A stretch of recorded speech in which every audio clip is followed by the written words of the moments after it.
Bonjour à tous. Alors, euh, je viens vers vous aujourd'hui. J'ai beaucoup hésité à vous partager cette information. Je me disais surtout comment la partager, sous quelle forme. Je ne voulais pas du tout la monnayer.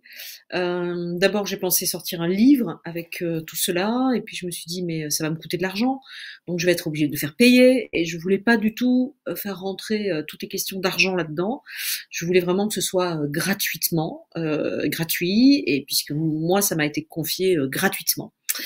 Alors, je vais vous faire la genèse de la chose.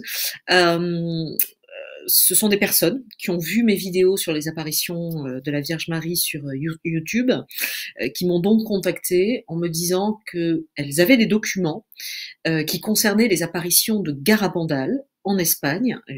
Pour ceux qui ne savent pas, je vais rappeler rapidement les faits juste après. Alors, je vais vous montrer, moi, comment j'ai découvert les choses. Je le fais aussi pour que vous puissiez voir que c'est sérieux.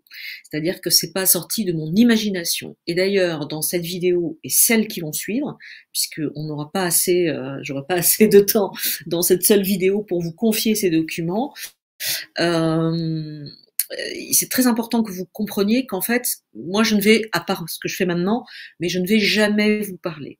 C'est-à-dire que les documents qui m'ont été confiés sont des documents extrêmement sérieux, qui ont été écrits par des prêtres, et donc ce sont que des documents de prêtres qui étaient dans les années 60 à Garabandal et qui se trouvaient pendant les apparitions avec les petites filles. Voilà. Donc ça, c'est extrêmement important que vous compreniez ça. Les apparitions de Garabandal. Alors pourquoi j'ai hésité? Parce qu'en fait, elles sont extrêmement contrariées, ces apparitions. Alors certaines personnes m'ont dit, mais tu vas te discréditer si tu parles de ça. Mais en même temps, moi j'ai quand même énormément étudié les apparitions de Garabandal. Elles me semblent extrêmement sérieuses. Donc, et c'est pas parce qu'elles ne vous plaisent pas à certains qu'elles ne sont pas sérieuses. Surtout lorsque je suis tombée sur tous les documents que je vais vous partager maintenant, vous allez vous rendre compte que c'est sérieux, c'est-à-dire que c'est étudié par des gens, c'est pas des apparitions au hasard. Encore une fois, c'est pas une lumière dans un œil, c'est des milliers d'apparitions, les apparitions de Garabandal. Euh, donc voilà. Donc en fait, à partir de maintenant, je vais quasiment plus parler, je vais simplement vous montrer en fait ce que j'ai découvert, comment j'ai découvert et dans quel état. Voilà, sur le moment, j'ai fait des photos. Donc ça, c'était une caisse que j'ai découverte. Vous voyez comment, dans quel état étaient certains documents. C'était donc chez des personnes. Je me suis engagée à pas donner leur nom, donc je ne le fais pas.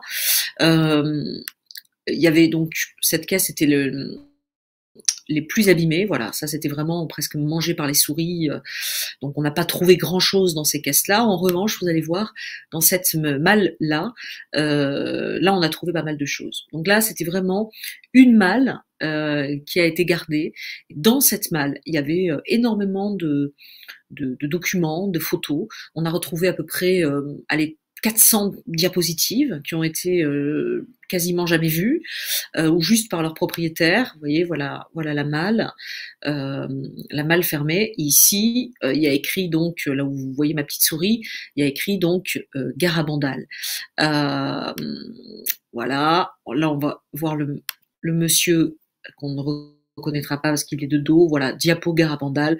Donc vous voyez le nombre de diapos en fait qu'on a trouvé et que je vous montrerai aussi, mais voilà, à un autre moment parce qu'on peut pas tout, on peut pas tout je peux pas tout vous montrer aujourd'hui.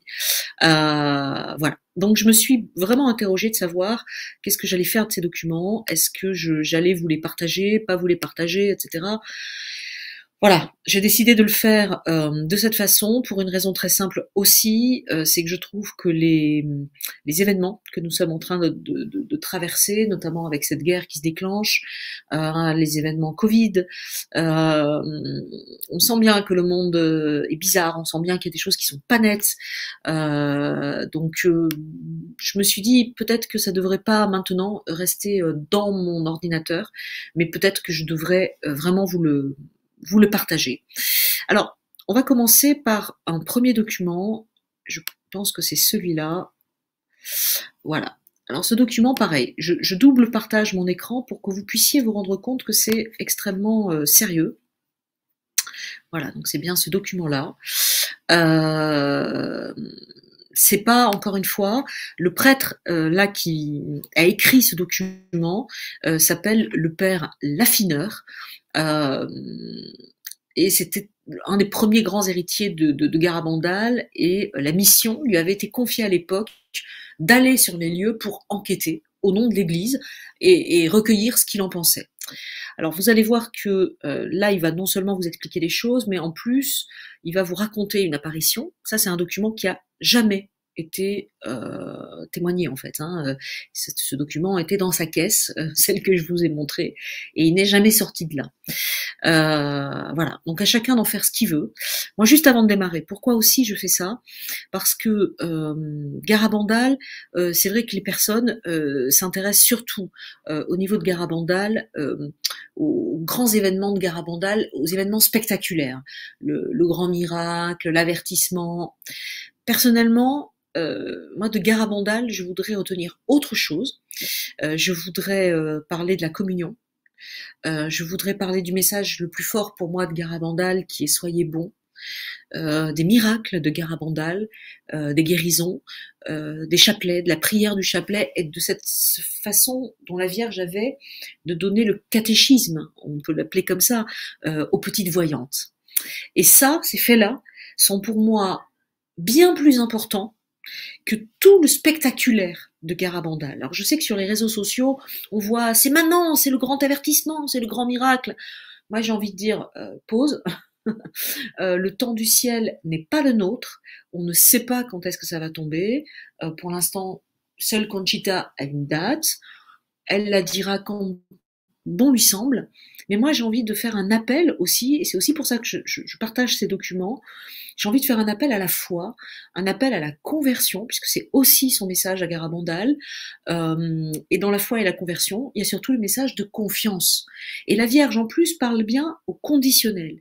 C'est-à-dire qu'elle explique bien que si on ne prie pas, si on ne se convertit pas, voilà le scénario qui risque d'arriver. Donc ça fait beaucoup de si et de si et de si. Donc, reposons tranquillement le dossier sur Garabandal. Il s'est passé des événements, ça j'en suis intimement convaincue, mais par contre, je me refuse à être une sorte de Madame Irma et à balancer des dates comme ça qui peuvent effrayer des gens, parce qu'en plus, les gens ne savent pas vraiment les tenants et les aboutissants, ils connaissent mal les apparitions de Garabandal, donc tous ces événements-là, ces prédictions, j'ai envie de dire, sorties de leur contexte, n'ont ni queue ni tête. Donc, j'ai envie de dire, reposons-nous tranquillement pour les aficionados de Garabandal et lisons ensemble les documents de ces prêtres et essayons de comprendre aussi pourquoi peut-être l'Église catholique n'a toujours pas reconnu les apparitions, même si elle ne les a jamais niées. À Medjugorje, elle s'est prononcée plusieurs fois en disant sa méfiance. En revanche, pour Garabandal, elle ne l'a jamais fait. C'est-à-dire que ça n'a jamais été reconnu, mais ça n'a jamais été ni nié, ni interdit. Voilà. Alors, on va commencer par ce premier document. Alors attendez, j'ai perdu mon écran, donc voilà, si on est bien sur le bon document, qui est donc écrit par le père Laffineur. Vous pourrez chercher, c'était donc un prêtre assez célèbre de son temps. Il y avait, en tant qu'enquêteur de la Vierge, il y avait le père Laffineur, il y avait René Laurentin, l'éternel René Laurentin, bien entendu. Donc, dossier confidentiel sur Garabandal. C'est un dossier qu'il avait préparé pour le Vatican. Je ne sais pas, sincèrement, je n'en sais strictement rien, si le père Laffineur a eu le temps de l'envoyer au Vatican. Je n'en suis pas sûre, puisqu'il est décédé à la suite de l'écriture de ce document. Première partie. Bref aperçu des faits de Garabandal, le cadre et les personnes. Saint-Sébastien de Garabandal est un petit village perdu dans les monts Cantabriques, à 600 mètres d'altitude, 280 habitants, une population laborieuse, simple et saine, des points de vue religieux, moral et biologique. Dans ce village isolé de la montagne de Santander, plus qu'ailleurs, règne une piété eucharistique et mariale, solide et persévérante, sans exaltation, plutôt à l'opposé de celle qu'on rencontre par exemple en Andalousie. Cette piété est exceptionnelle, même pour la vieille Castille, dont fait partie le diocèse de Santander. C'est le seul village de ce diocèse où le rosaire est récité tous les jours à l'église, et cela de temps immémorial. On y voit 30 à 50% du village, et cette proportion est même dépassée pour l'assistance à la messe quotidienne. Les visiteurs sont frappés par la gentillesse de l'accueil, l'hospitalité désintéressée de ces pauvres éleveurs de vaches et de brebis. Continuité avec Lourdes et autres apparitions. C'est un grand B. Nous ne pouvons présenter ici qu'un résumé très succinct des faits. Pour une documentation plus détaillée, il est facile de recourir aux ouvrages suivants: L'Étoile dans la montagne, le journal de Conchita, La Vierge est-elle apparue à Garabandal ou Dios en la sombra. Voilà, et je tiens à dire que L'Étoile dans la montagne est le livre qui a été écrit par le père Laffineur et qui a été réédité il y a 5-6 ans. Et on le trouve pas mal sur les réseaux ou sur des grands sites de vente en ligne. Le dimanche 18 juin 1961, 4 fillettes de 12 et 11 ans, Conchita, Jacinta, Loli et Marie-Cruz, en s'amusant, sont allées chipper les pommes vertes d'un voisin. Les niñas sont sans parenté, sans amitié particulière, et selon leur curé d'une grande innocence, d'une santé normale, elles sont presque incultes, bien que douées toutes quatre d'une intelligence supérieure à la moyenne. En s'éloignant de l'arbre, elles s'expriment mutuellement des sentiments de repentir pour leur petite maraude, lorsque soudain un ange leur apparaît, dont elles font au curé séparément une description identique. L'ange leur apparaît à nouveau presque tous les jours, il se fait connaître comme étant Saint Michel, et leur annonce, pour le 2 juillet, la visite de la très sainte Vierge Marie sous le vocable de Notre-Dame du Mont-Carmel. Comme l'ange l'avait dit le dimanche 2 juillet 1961, Notre-Dame apparut à nos 4 fillettes et leur donna un premier message à ne rendre public que le 18 octobre suivant. Ce message, comme celui de la Salette, annonce un grand châtiment conditionnel. La coupe se remplit, entre guillemets, et engage les âmes à la pénitence, à la piété eucharistique et surtout à la pratique des vertus. Il faut être buenos, soyez bons. C'est comme ça que cela a été traduit en français. Le chapitre C, nouveauté. Cette continuité ou similitude avec d'autres apparitions ne saurait voiler cependant la nouveauté ou l'originalité de Garabandal qui a tant frappé les témoins.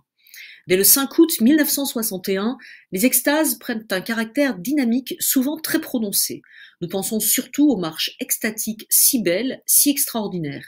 Le regard totalement absorbé par l'apparition, les voyantes marchent, courent, parfois à une telle vitesse que personne ne peut les suivre, à travers les ruelles boueuses ou pierreuses du village, ou bien par le fameux chemin de rocaille impossible qui mène au Pin. Elles parcourent ainsi le village, visitant l'église, le cimetière, les maisons, là surtout où il y a des malades, récitant le rosaire sur un ton d'une beauté inoubliable, avec de légères mais admirables variantes poétiques dans l'Ave Maria, parfois chantant des cantiques improvisés. Très tôt, la vision demande des objets bénis à baiser. Ce seront principalement des objets pieux, mais souvent aussi des alliances, objets auxquels des personnes dignes de foi ont attribué une relation avec des grâces de choix. Plusieurs fois aussi, on a vu entendu les niñas, les petites filles, échanger des baisers avec l'apparition, ou recevoir l'enfant Jésus, se le transmettre de l'un à l'autre. Enfant Jésus qui, explique-t-elle, ne pèse rien, n'est pas exactement touché, mais arrête la pression des bras et des mains. Parfois, des témoins purent entrer en conversation avec la vision par l'entremise de l'une ou de l'autre des voyantes à l'état normal, ce qui entraîna bien des grâces de paix, de goût de la prière, de conversion. Les fillettes reçoivent de la vision toute une éducation. Elles apprennent d'elle par exemple la modestie, l'humilité, la pénitence, la reconnaissance, la mortification, la piété eucharistique, visite du très saint sacrement, communion fréquente, action de grâce, la piété mariale, récitation quotidienne du rosaire pour les pécheurs, à 6 heures du matin, même par grand froid, à genoux dans la neige, le respect affectueux du sacerdoce, la bonté, la patience à l'égard des visiteurs qui affluèrent et les questionnèrent à l'excès. La santé des voyantes aurait dû être éprouvée par le rythme et certaines conditions des apparitions. Plusieurs durèrent jusqu'à 5 à 7 heures, soit le jour, soit la nuit. Leur nombre dépassera les 2000. Les témoins qualifiés, médecins, théologiens, notent avec justesse que la fatigue est manifeste chez les assistants, mais pas chez les voyantes.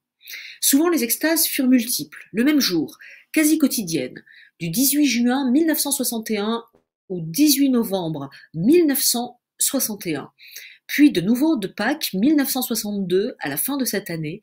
L'hiver 1961-62, les voyantes en eurent chacune une, séparément, à des dates annoncées par la vision, le 18 novembre. Elles cessèrent ensuite, sauf pour Conchita, qui en eut encore en janvier 1963, puis 3 en 1965. À ces extases, il faut ajouter des locutions intérieures que reçurent Loli et Conchita, et dont le contenu nous est en grande partie connu. Une masse considérable de documents a été recueillie, soit à Santander, à l'évêché ou chez des particuliers comme le docteur Ortiz, soit à Cosio, tout près de Garabandal, soit à Barcelone, Madrid, Saragosse et autres lieux d'Espagne, soit dans des pays étrangers et tout particulièrement en France. Ce sont des témoignages manuscrits ou imprimés, des photos innombrables, des bandes magnétiques, des films 8 mm, des bandes télévisées le 18 juin 1965, celle qui fut filmée par les services de la télévision espagnole le 18 juin 1965 est vraiment extraordinaire, des rapports médicaux et théologiques, etc. Leur masse est énorme, et seule une équipe fortement charpentée de chercheurs travaillant à temps plein serait en mesure d'en faire un dépouillement exhaustif et une sérieuse confrontation afin d'étudier scientifiquement tout cet ensemble de phénomènes si extraordinaires. Grandet, les messages. Celui du 18 octobre 1961 ne fut pas divulgué au-delà d'un cercle assez restreint. Un second et dernier message corroborant, renforçant et développant le premier fut communiqué pour le monde entier à Conchita par l'ange Saint-Michel, au nom de la Vierge, en présence de 1000 personnes, dont beaucoup de Français. C'était le 18 juin 1965. Ce message est pressant. Entre guillemets, la coupe déborde. Il est aussi pathétique. Entre guillemets, je vous aime beaucoup et ne veux pas votre condamnation. Fermez les guillemets. Actuellement, l'ensemble des messages et des faits de Garabandal est diffusé dans le monde entier, quelquefois avec l'autorisation et l'encouragement de très hautes autorités religieuses. Grand E. Les annonces prophétiques. Les voyantes ont fait plusieurs fois, au nom de la très sainte Vierge, des annonces prophétiques. Les unes à brève échéance se sont accomplies à la date indiquée. Les autres, à échéance plus lointaine, sont d'une précision et d'une gravité sans précédent. Elles ont attiré et attirent toujours l'attention vigilante de Rome. Dans l'ordre chronologique de leur réalisation future, voici les 4 principales prophéties. Et là, je fais juste une petite parenthèse. Écoutez bien l'ordre chronologique parce que je suis excédée, mais vraiment, de voir sur les réseaux sociaux n'importe quoi. Donc, c'est-à-dire que les gens ont tellement envie qu'il se passe un truc énorme, ils ont tellement envie que le ciel se mette en colère, j'ai envie de dire, qu'ils annoncent n'importe quoi. Donc, là, c'est vraiment un prêtre qui était là, qui a assisté à tout ça. Vraiment, j'aimerais que, si vous êtes croyant, reportez-vous à ce que dit ce prêtre et arrêtez de fantasmer. N'ayez pas peur. N'ayez pas peur. Quand on est croyant, on n'a pas peur. Donc, voici le véritable ordre des annonces, des prophéties, c'est comme ça que les appelle donc le père Laffineur. L'aviso, l'avertissement, le milagro, le signo, le castigo. L'aviso, l'avertissement. Il sera vu et perçu par tous les hommes. Il sera envoyé pour inspirer aux âmes une crainte salutaire des jugements divins, amener de nombreux pécheurs à la repentance, rendre les bons meilleurs et faire connaître aux amis de Garabandal que le miracle va venir, l'aviso devant préparer tous les cœurs à profiter spirituellement de ce grand miracle. Donc attendez, arrêtez de harceler cette pauvre Conchita que j'ai pas l'honneur de connaître, mais à qui je pense quasiment tous les jours, et je prie pour elle. Avant que Conchita s'exprime, il y aura donc l'avertissement. Remettons bien les choses dans l'ordre. Le miracle, le milagro, ne sera vu qu'à Garabandal et du cirque de montagnes environnantes. Il sera très grand. Personne ne pourra douter en rien que cela vient de Dieu. Conchita, tout en connaissant beaucoup de choses sur la nature des 4 événements à venir, ne connaît la date que du miracle. Elle a communiqué cette date à quelques hommes d'église, dont le pape Paul VI. Elle ne la rendra publique que 8 jours avant, selon l'ordre de l'apparition, afin que les journalistes, la radio et la télévision puissent venir. On sait depuis 1962 que ce sera un jeudi à 8h30 du soir, donc 20h30 pour heure française, en langage français, pardon. On sait depuis 1962 que ce sera un jeudi donc à 8h30. Conchita espère que les hommes n'auront pas le cœur assez dur pour ne pas se convertir. Ce sera une grande preuve d'amour. Les malades présents seront guéris. Les incrédules croiront à nous en tenir à une foule de précisions et de menus détails, donnés tantôt à l'un, tantôt à l'autre. L'événement nous semble relativement proche. Quand il écrit ça, le père Laffineur, on est en 1969. Vous voyez, il s'en est passé des choses. Donc, on ne peut pas faire des prédictions en disant c'est dans un mois, c'est dans une semaine. On ne le sait pas. C'est peut-être demain. Mais accueillons les choses, prions. Si nous prions, si nous nous convertissons, on retarde, et plus on retarde, mieux c'est. De ce miracle demeurera en témoignage un signe, un signal, lui-même miraculeux.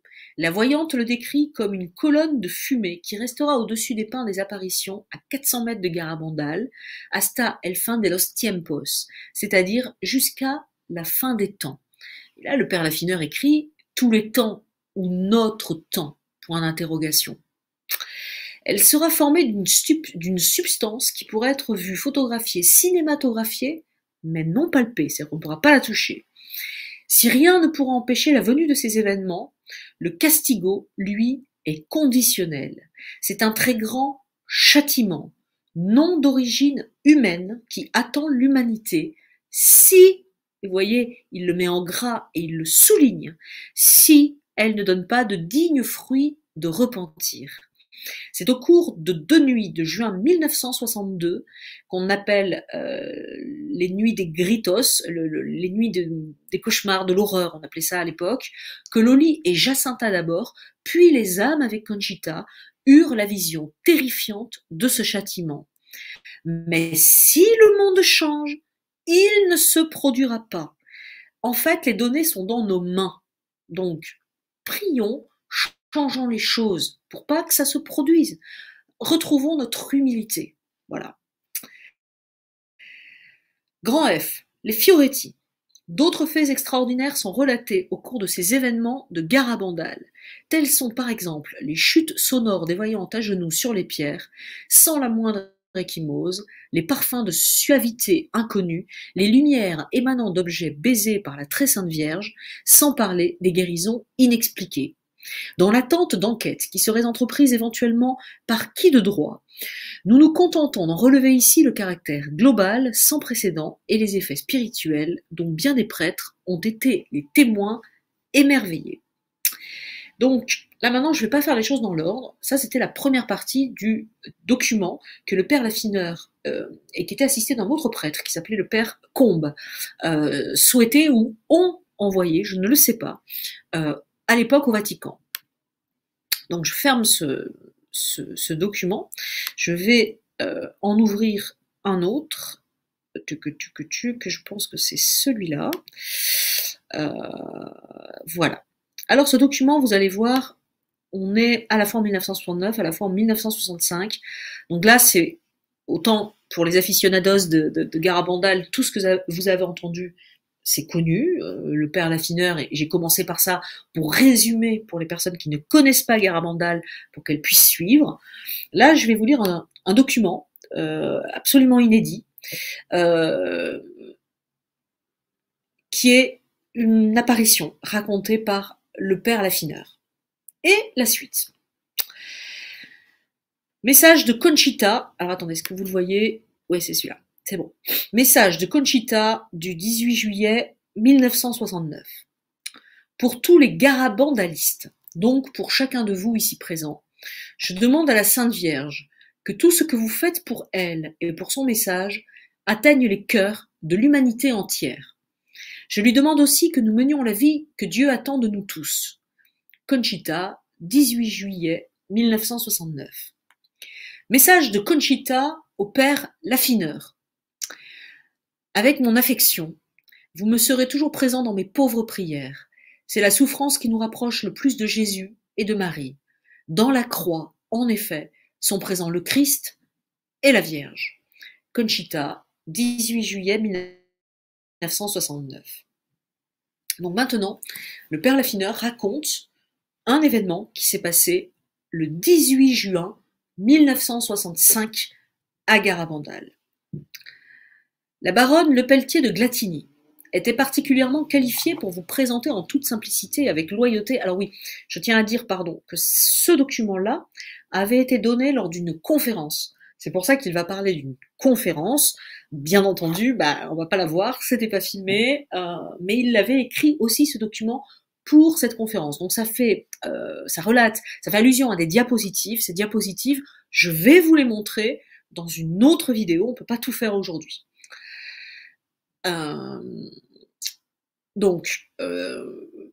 En effet, la Providence nous a conduits à Garabandal, elle, mademoiselle Bernhardt, ma gouvernante et moi-même, au temps des extases et des communions mystiques de Conchita et de Loli. Ensemble et en même temps, nous avons assisté à une quinzaine de ces faits prodigieux.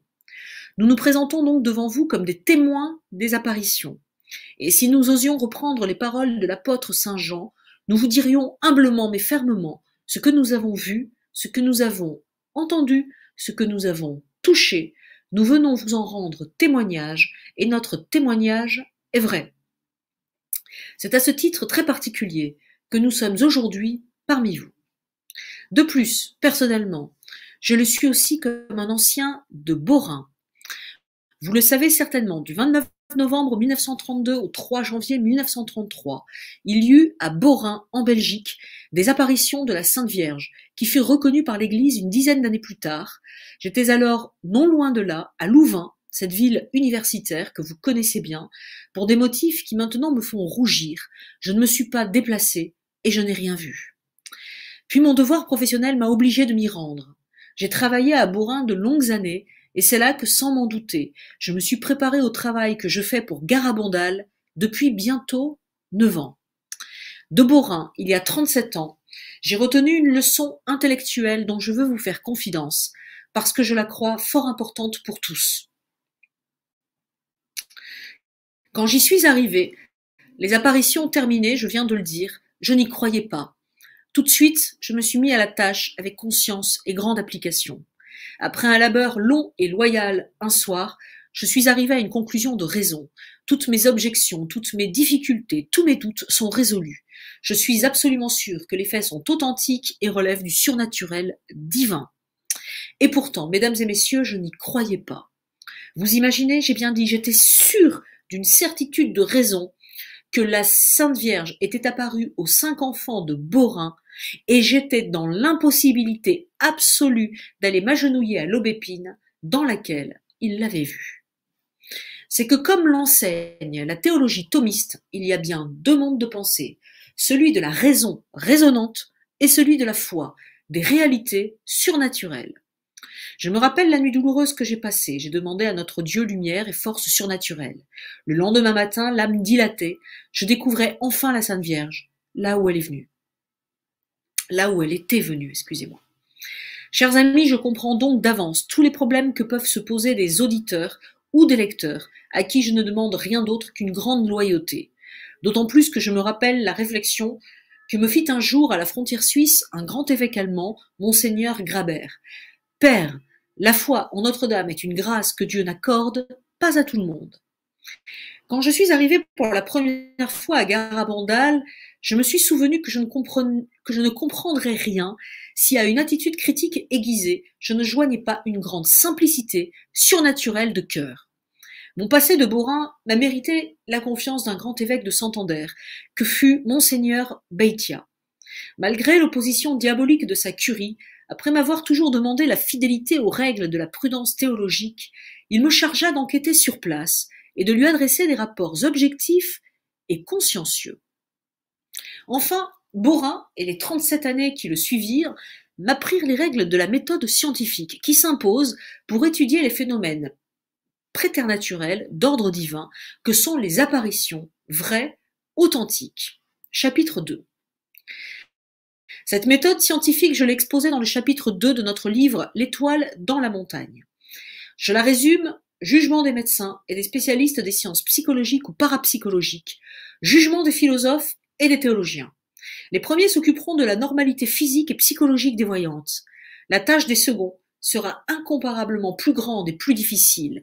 Il leur incombera en effet d'étudier tous les faits extraordinaires facilement contrôlables par quiconque est du métier. 1. Les extases, leur nature, leur déroulement. 2. Le contenu doctrinal de ces extases comparé au dépôt de la foi et à la morale traditionnelle. 3. Les explications des voyantes examinées à la lumière de la saine théologie et de la doctrine des mystiques reconnus par l'Église. 4. L'accomplissement des prophéties des enfants. 5. Les miracles éventuels. 6. Les conversions avec leur qualité et leur nombre. 7. L'influence des faits dans les âmes et dans la conduite religieuse des enfants, de leur famille, du village, de tous ceux dans le monde entier qui sont atteints par la diffusion des messages ou qui montent à Garabandal, etc.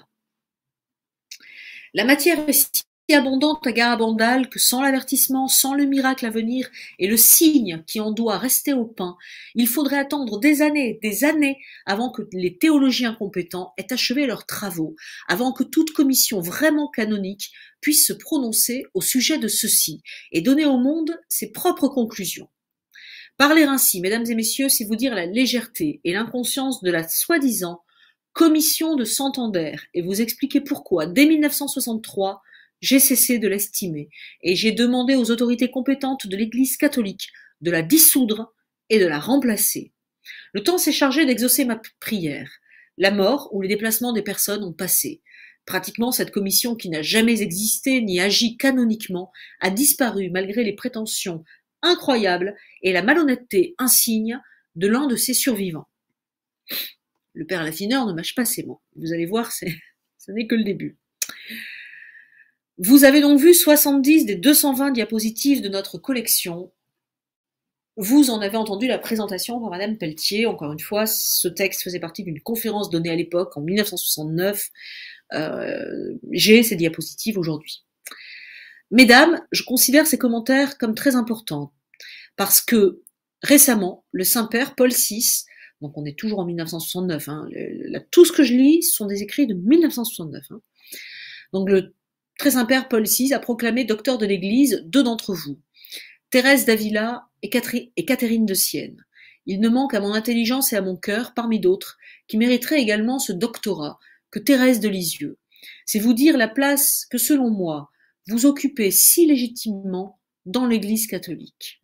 Personnellement, je vais m'attarder aux diapositives du 18 juin 1965, en racontant ce que j'ai vu de mes yeux, et là c'est vraiment un document totalement exclusif ce que vous allez entendre, entendu de mes oreilles, touché de mes mains. J'illustrerai dans les faits la méthode scientifique résumée tout à l'heure. Ce sera maintenant la manière d'un homme, d'un prêtre, qui connaît un peu la philosophie et la théologie catholique. Vous reconnaîtrez facilement vous-même, au passage, mon exposé satisfera les diverses exigences de cette méthode infaillible.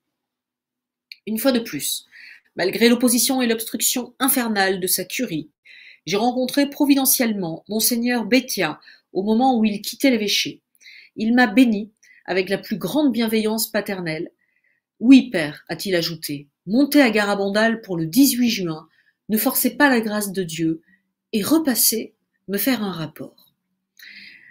Au village, Conchita est malade au lit, avec 100 pulsations et 39 degrés de fièvre. À côté d'elle, une serviette éponge pleine du sang qui ne cesse de lui couler du nez. Les mauvaises langues parlent. Entre guillemets. Bien sûr, elle fait la malade, ce sera son excuse, et vendredi prochain, il n'y aura rien. Fermez les guillemets. Vendredi, c'est-à-dire le 18 juin 1965, date de la venue de Saint-Michel, prophétisée par l'enfant depuis le 8 décembre de l'année précédente. La veille, le jeudi, c'est la fête chômée en Espagne, du Corpus Christi. À cause de l'autorisation que m'a donnée monseigneur Bettia, don Valentin, le curé si soucieux d'obéissance à l'égard de son évêque, me fait célébrer la messe du jour et me demande de porter le Saint-Sacrement en procession à travers la petite paroisse. Conchita entend les chants de sa chambre et se désole parce que le médecin vient de lui prescrire de garder la chambre pendant 6 jours encore. Va-t-elle donc devoir manquer le rendez-vous de l'archange? Vendredi 18 juin, notre acte, dont j'ai pris la responsabilité totale, ont alerté le monde depuis 6 mois. Le résultat n'est pas extraordinaire, hélas, à l'indifférence, l'indolence, la lassitude, la paresse et l'ignorance des chrétiens que nous sommes, endormis sur un volcan qui pourrait faire sauter l'humanité entière à tout instant. Pendant la journée, il y a sur place 200 à 300 personnes peut-être, des étrangers d'une dizaine de nations, mais surtout des Français.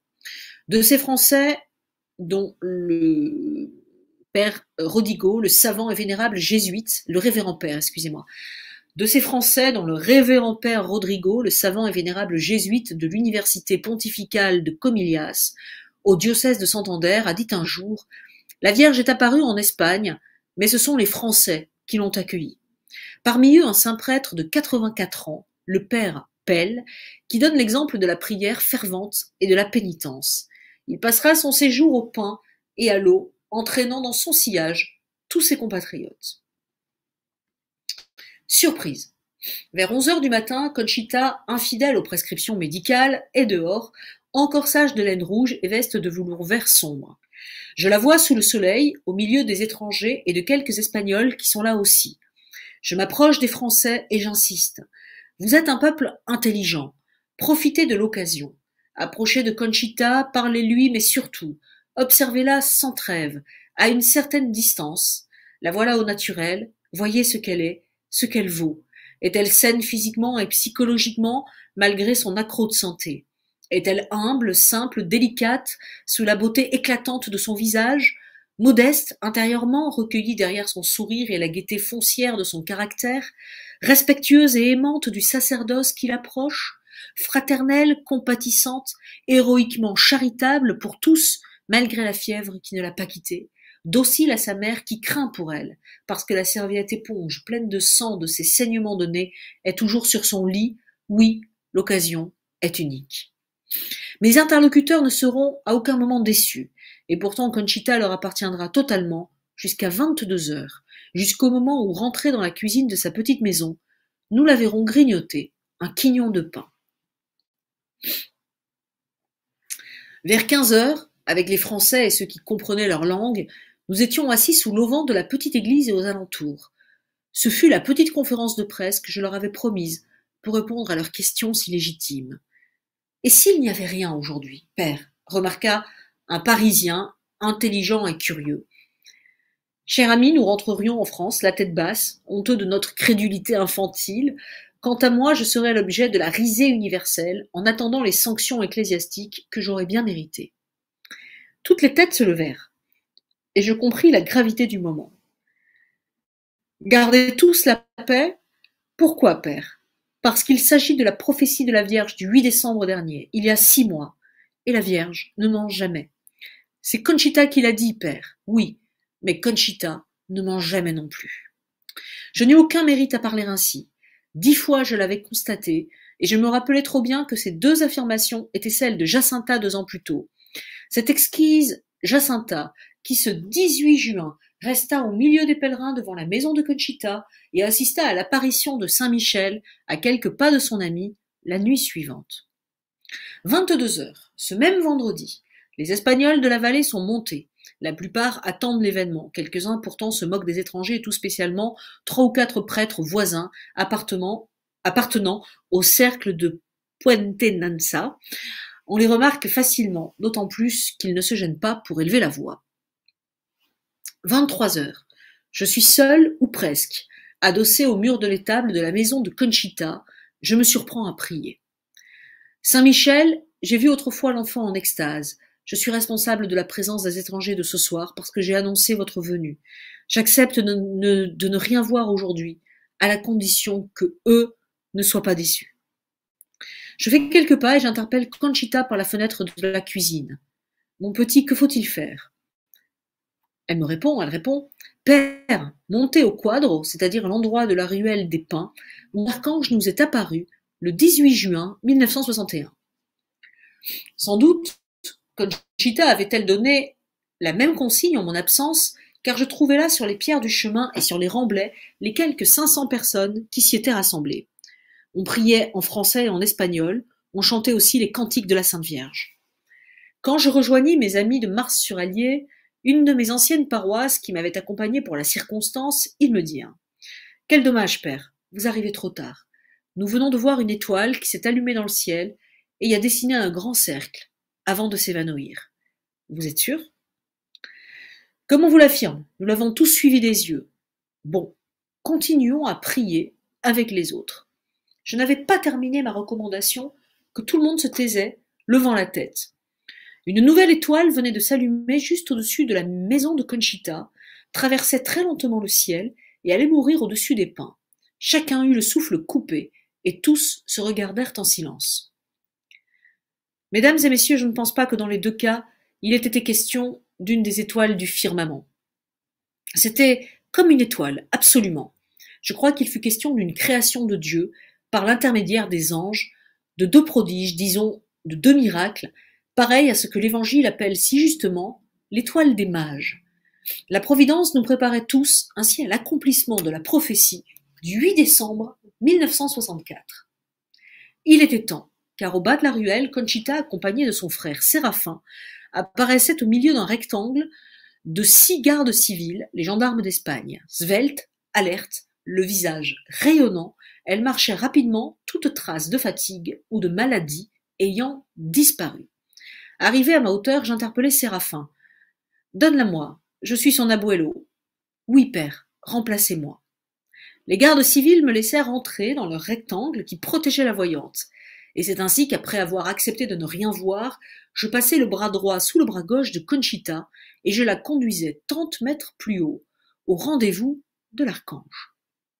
Soudain, elle m'échappa, je ne sais comment. Elle l'obliqua sur la droite, fit 4 ou 5 mètres jusqu'au remblai, leva la tête et regarda le sol et tomba en extase.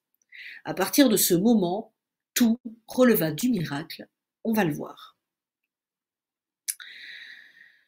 Comment Conchita, prise par Comment Conchita, prise par l'extase au coin du remblai, revint-elle à côté de moi qui n'avait pas bougé d'un centimètre, et vécut-elle son entretien avec Saint-Michel à côté de moi pendant 13 minutes environ? Je l'ignore toujours. Je ne l'ai pas quitté des yeux, et je ne l'ai pas vu se déplacer. Intérieurement, tout se passa comme je l'avais contrôlé 10 fois en novembre 1962, à l'occasion de plusieurs extases dans sa cuisine ou ailleurs, la même chute sur les genoux avec le bruit sec des rotules qui se brisent, le corps très droit, la tête renversée en arrière et en un instant. Les pupilles dilatées et paraissant fixées avec une intensité extraordinaire, quelqu'un qui lui apparaissait comme derrière elle, et qui pourtant, quand elle lui offrit son crucifix, était devant elle et au bout de son bras. Pas un instant, je ne la vis scier, tandis que les flashs impitoyables des télévisions italiennes et espagnoles lui brûlaient les yeux grands ouverts, au point qu'elle aurait dû sortir aveugle de l'extase. Mon voisin de gauche, le vénérable Perpel, arrivé sans savoir comment ni pourquoi quelques minutes après le début de l'extase, notez bien ce détail sur lequel je vais revenir, ne cessait de me répéter « Père, père, regardez, regardez !» Ses yeux ne scillent pas, ses yeux ne scillent pas. Son visage, d'abord éblouissant d'une beauté céleste, devint tout à coup très pâle.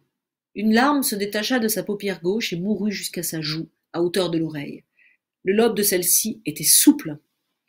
comme aussi ses admirables cheveux noirs, sans penser à l'archange avec qui elle parlait, ce dont je m'excusais plus tard, tout entier, à mon devoir, d'enquêteur chargé de mission pour Monseigneur de Santander. Je passais derrière elle, comme autrefois dans sa cuisine. Je posais les paumes de mes mains sous ses coudes, qui étaient d'une rigidité totale. Je m'arc-boutais dans un effort, je voulus la soulever, impossible. Elle était comme collée au sol, où pesait 1000 kilos.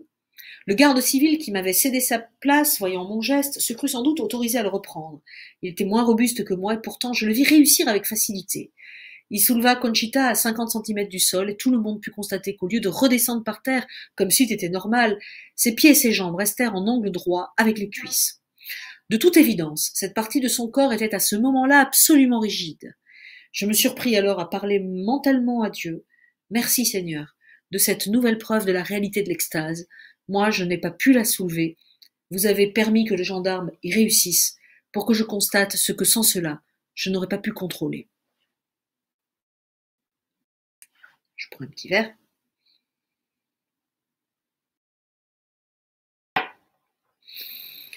Tout dura 13 minutes environ. Conchita parla avec Saint-Michel, lui tendit son crucifix qu'il toucha, mais de baisa point. Puis elle le passa autour d'elle. Séparons et examinons bien les choses. De la conversation avec l'archange, je n'entendis absolument rien. Un autre spectateur plus éloigné que moi, mais installé sur le remblai d'où il dominait la situation, m'a certifié qu'il avait perçu certaines choses, et spécialement l'étonnement de l'adolescente quand Saint-Michel parla des prêtres, des évêques et des cardinaux.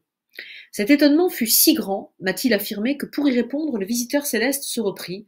Oui, Conchita, j'ai bien dit les prêtres, les évêques et les cardinaux. Ce message du 18 juin 1965, vous l'avez lu tout à l'heure, vous le connaissez, je vous ne le répète pas. Je vous en signale simplement certaines données conformément aux règles de la méthode scientifique qui nous est si chère. Les anges existent bien, et Saint-Michel est le chevalier privilégié de Notre-Dame. Celle-ci s'en expliquera le 13 novembre suivant, à l'occasion de sa dernière apparition publique au pain. Sais-tu, Conchita, pourquoi je ne suis pas venue moi-même le 18 juin dernier, dira-t-elle? Parce que je n'ai pas eu le cœur de vous dire, personnellement, ces choses. Deuxième réflexion.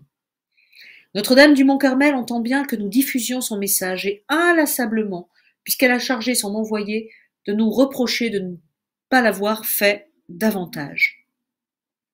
Surtout, pensez-y bien tous désormais. La vision de la situation d'une partie de notre Église est éclatante de justesse et d'à-propos. Il n'est pas possible de pratiquer le don du discernement secret des esprits, et avec plus de pertinence. Relisez la doctrine et la morale enseignées ce jour-là, et dites-moi si vous en connaissez une qui soit plus conforme à l'enseignement traditionnel de l'Église catholique. Enfin, pour me limiter le secret de la sainteté catholique, n'est-il pas pour avoir le courage de faire pénitence, de méditer la passion de Jésus? Il faut méditer longuement ce message pour en savourer la valeur traditionnelle. Dans son texte et dans ses profondeurs, on constatera de plus en plus que Garabandal reprend les paroles de notre Église pour insister davantage sur celles que le monde actuel néglige ou méprise. Il faut aussi s'arrêter à ceci, comme en d'autres occasions, par exemple, quand il s'agit des baisers à la Vierge qu'on embrasse sans la toucher, ou des hosties que l'ange ne peut consacrer ce 18 juin. Conchita nous dit que Saint-Michel n'a fait que toucher le crucifix. Cela n'a l'air de rien. Et pourtant, le théologien attentif réfléchira longuement sur cette affirmation de la voyante. Le baiser au crucifix est réservé à Notre-Dame et à l'humanité rachetée. Supposer une seule seconde que Conchita ait pu inventer ou recevoir de l'enfer pareille lumière est une aberration plus qu'évidente. J'en appelle sans crainte à qui ce soit. Je mets fin à cette première vidéo.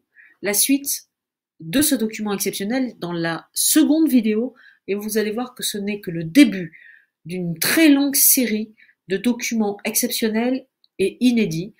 Et encore une fois, je me dois, moi je ne suis rien, j'ai mon avis, je suppose que vous le comprenez, mais je ne vais pas me l'exprimer, je préfère que les prêtres eux-mêmes s'en expriment. Je n'ai pas fait d'études de théologie, donc je ne me permets pas de le faire. Donc pour la suite de ces documents, la seconde vidéo, vous pouvez la visionner, je vais essayer de mettre un maximum de vidéos ensemble, même s'il me semble en ce moment que le temps presse. Voilà. Alors, je vais éteindre ici. Non, voilà, je fais arrêter le stream.